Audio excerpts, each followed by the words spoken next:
guys and girls, and welcome to another episode of Kook Shed, a little show I've come up with where we discuss things to do with surfing, bodyboarding, tips, handy hints, and do the odd review or two. So today we're going to talk about the Machado Seaside Surfboard by Firewire. Now, I've heard a lot of things about this board, a lot of good reviews. Everyone seems to really like it. It's been around a while now, over a year, so there's been plenty of time for people to throw in their reviews and opinions, and it's had time to really sink into the surfing community, and I've had a chance to see how people have responded to it. So I got the chance, I came across one of them in the size that I was thinking of maybe trying, and so I grabbed it, and I thought I'd let you know how it's been going. So first of all, I'm just going to run through a couple of the basic features of the board. It's been released in helium construction. So basically, the helium construction by Firewire is a really lightweight construction. It's got a EPS core, very lightweight dense foam core. Then it's got a hard outer shell. Now they say that it's a space composite sort of material, but think of it like a more performance oriented tough light construction. There's a very strong outer shell which is quite resistant to dings. It's not totally resistant to dings, but it's still quite tough and resistant to the normal footwells that you might get in a board, and everyday dings, light dings. So it's actually quite good value for money in that it's going to last a little longer than, say, a standard epoxy board if treated the same way. Along the rails, it has the stringers are along the rails. It's paulownia wood and balsa wood along the outside of the board. So instead of the stringer in the centre, the wooden stringers are on the outside. Now I think that actually helps with the flex of the board. If the stringers are in the middle, this really lightweight material might twist around the stringer possibly, whereas having the stringers on the outside, or the reinforcement along the outside of the rails, I think it actually helps the board in its with its flex properties. Like I said, you know how I said it was a tough light, similar to a performance-y tough light construction. It flexes better. It's got more flex than tough light. It's not as tough, but it's very light. I'll say that the board as a whole is very light. I've noticed. I guess that's why it's called the helium construction. So you've got the swallowtail. You've got the swallowtail and this really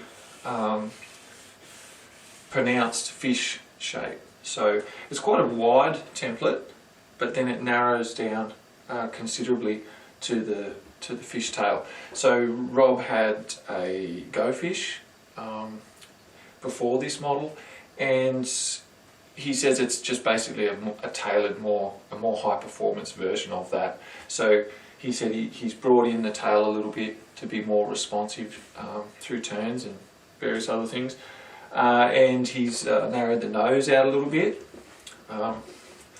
So basically he's just brought a little bit more performance to the Go Fish shape, made it a little bit more versatile and more responsive in the tail.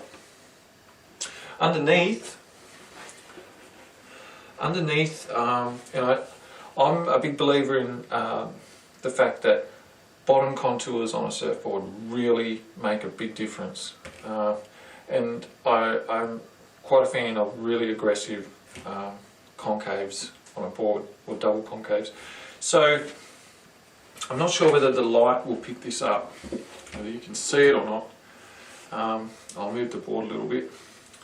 But you've got a significant concave around from the middle of the board downwards into a quite aggressive double concave configuration.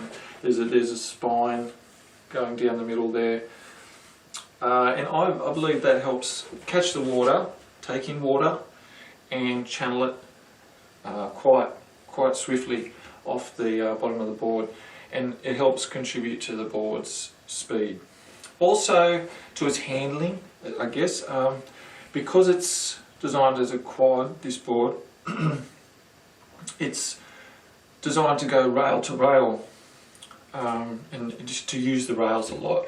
So I think the heavy concave of the board helps the rail edge be quite pronounced, so that when you're going rail to rail, they're really doing their job. They're really digging in, and you're driving off the rails. So as I said, it's designed as a quad, this is one thing I really like about Rob, apart from his style and the way he surfs, is he's been making boards tailored with a certain idea in mind. He eliminated the 5th fin option. A lot of boards come out with 5 fin options, so you can ride them as a thruster or a quad or a twin. Whereas this one is primarily designed as a 4-fin board. You can ride it as a twin. I would maybe recommend getting larger fins if you're just going to ride it as a twin, but that's personal choice, totally up to you. You can pop out these trailers if you like and just try it like that. But yeah, I really like how he's designed the board with the 4 fins in mind. So his approach has covered everything, from bottom contour to the outline to the tail and everything like that. He's thought about it and gone, well, this is what I want to work. This is what I want to be working with, these 4 fins. So these fins, now that I mention them, they're actually designed for this board, to complement this board. They're similar to a keel fin design, but they're a little shorter. He's got these little bites, these little tabs cut out there. I'm not sure if you can pick that up. But yeah, he's basically used a keel fin design and made it a little smaller, less drag in the water, a bit more speed, but then he's taken that surface area that he's shaved off the fins and put it into the little trailers there. So I believe it helps with the hold and the drive of the board. And I think that shallower fin really helps minimise drag and keeps in with the idea of the board being designed for speed, which it definitely is. So, yeah, as I said, very light, seems quite sturdy. It's not unbreakable. It's, you know, you can ding them, but overall I think it should last a little longer than some other board designs, construction designs. I've been using a lot of TimberTech lately, TimberTech boards by Firewire, so this would be a little less sturdier than TimberTech.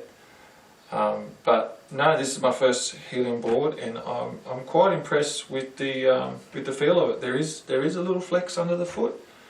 It is quite responsive to turns. When it snaps out of turns, you can sort of feel the rails respond and snap back a little, and that enables your projection out of turns a little more. So I'm quite happy with it so far. I haven't ridden it in really windy, bumpy conditions yet. There might be a little resistance there. Some people have said that it's actually quite good in bumpy, choppy conditions compared to some other constructions, but I'm yet to try that out myself.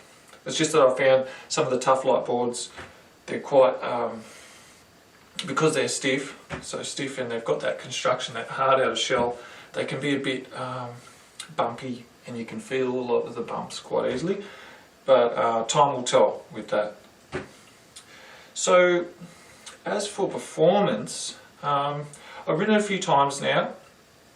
This one's a 5'8" at 5'8" at 35.4 litres, so it's got quite a lot of foam in there, and as Rob says, you know, foam is your friend. You get a lot of people wanting to be on the smallest, tiniest board possible, but I've found that having a little extra foam, a little extra volume, can help your board be a little bit more forgiving. It can help your wave count a lot. So the only drawback is if you go too big, it can be harder to put the rail, put the board down in the water a little. But it's up to you to find the happy medium of something that floats you well and can catch waves easy, but that can also be sunk into the water when you need it, and it's easier to duck dive. It can paddle really well. One thing I like about this board is he's hidden a lot of foam in it. It's only a 5'8", and to have 35.4 litres in it, he's done quite well. There's quite a lot of foam up here under the chest where you're paddling, so that helps with the with the speed and ease of paddling. It thins down quite a lot here, so at the tail, so you've got the ease of paddling up front, but when you're up and on the wave, the tail is very responsive. In fact, if you put your foot right at the back of the tail pad, it lights up. It's quite it can do quite tight turns for a quad. Some people complain that quad fin boards can't turn as tightly, that their arc is not as tight as a thruster, but I've found that if you got your foot right back, it keeps up there with the best. So it is quite a wide board, so I think that's where a lot of the volume is also hidden too, just in the width. This is almost it's just under 22 inches wide, so it's quite a wide board, but that width not only helps you with the paddling, and it helps you with stability, and it also helps get you through sort of weaker sections. You've got a lot of foam and momentum up the front, so it actually gets through weak spots on the wave quite well. And that's one thing I've noticed, it links turns really well. So if you do a turn and you might lose speed at the end of it, this board seems to really pick speed up again, or if anything, hold that speed through the turn so that you can continue to your next one quite easily. That's one thing I really noticed performance-wise. It's quite efficient at utilising a lot of area of the wave and maintaining a consistent amount of speed through the turns, through all the different sections of a wave. It picks up speed very quickly, I've noticed, probably because of the quad and the contour underneath. It's very fast. You feel the flex of the board a little and the projection on the turn, and I think that also helps pop you out of turns quite well.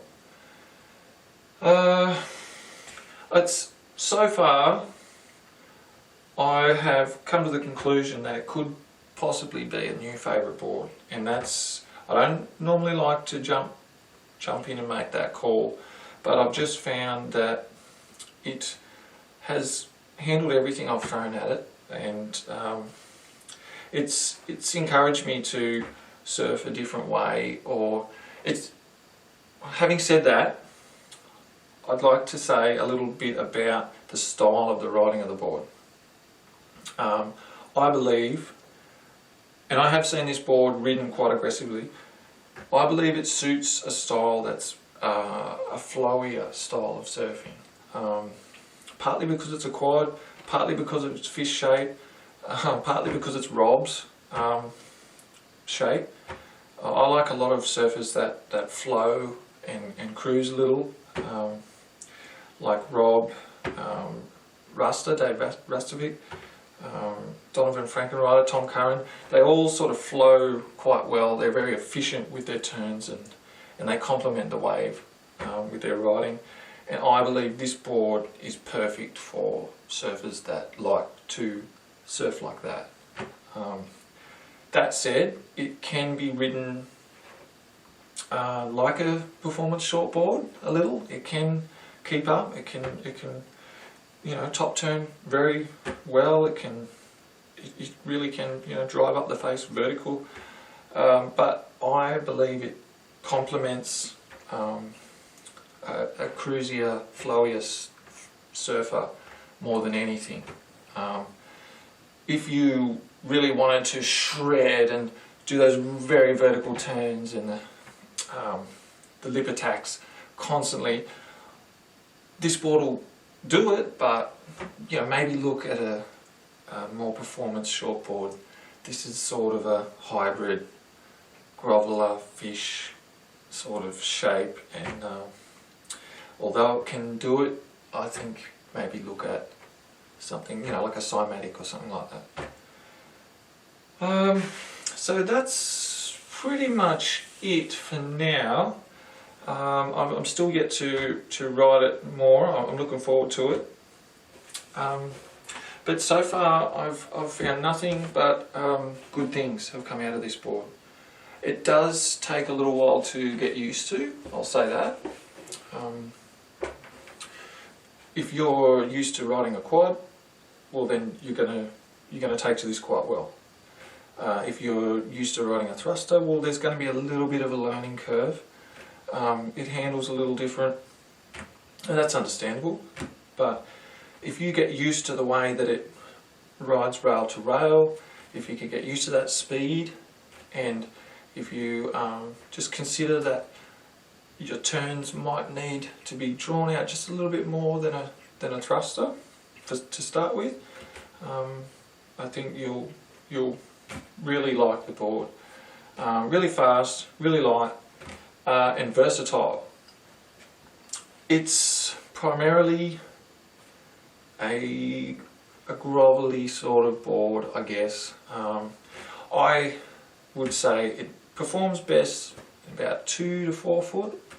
I know 4 foot isn't groveling, but I've seen on some reviews and product descriptions of the board, it's designed to flourish in revel in sloppy substandard conditions. But that said, yes, it will do that. You can ride 1 foot waves on this thing because of the width and the volume hidden in it and the speed of the quad. Yes, it will do it. But I think it really comes into its own in about the 2 to 4 foot range. It'll handle up to 5, maybe even 6 foot. So that's what makes this board such a versatile board. I'm not going to go so far as to call it a one board quiver that everyone loves to throw around, but it's getting there. And as I said, it's fast becoming one of my favourite boards already. And I've tried a few boards, I've got a few boards, but yeah, this one's making me pretty happy. So I've just found it catches waves easy, it's really fun to ride, it challenges you to push your surfing more, which is a sign of a great board. And yeah, I haven't been able to fault it yet. So I'm really glad I took the risk and went and got one. I'm glad I got the fins that complement this shape. And yeah, I'm just having fun experiencing what Rob's made, and yeah, looking forward to trying out some more. Now, if you have tried this board, if you've tried it with different fins, if you've got some recommendations on some fins that I could try to, feel something else with the board, let me know in the comments. Yeah, drop us a line. I'm always eager to see what you guys have got to say. If I've left anything out, which is usually the case, just ask a question in the comments. If this was helpful to you, if it helped you decide whether you would like to, if it helped you decide that you want to try a Seaside, or if it helped you in any way, just hit like. And if you want to see more reviews or surfing tips, bodyboarding tips, or whatever I throw up on the channel, just hit subscribe, and yeah, I'll see you next time on Kook Shed. That's it for now. Thanks for dropping in. Catch ya.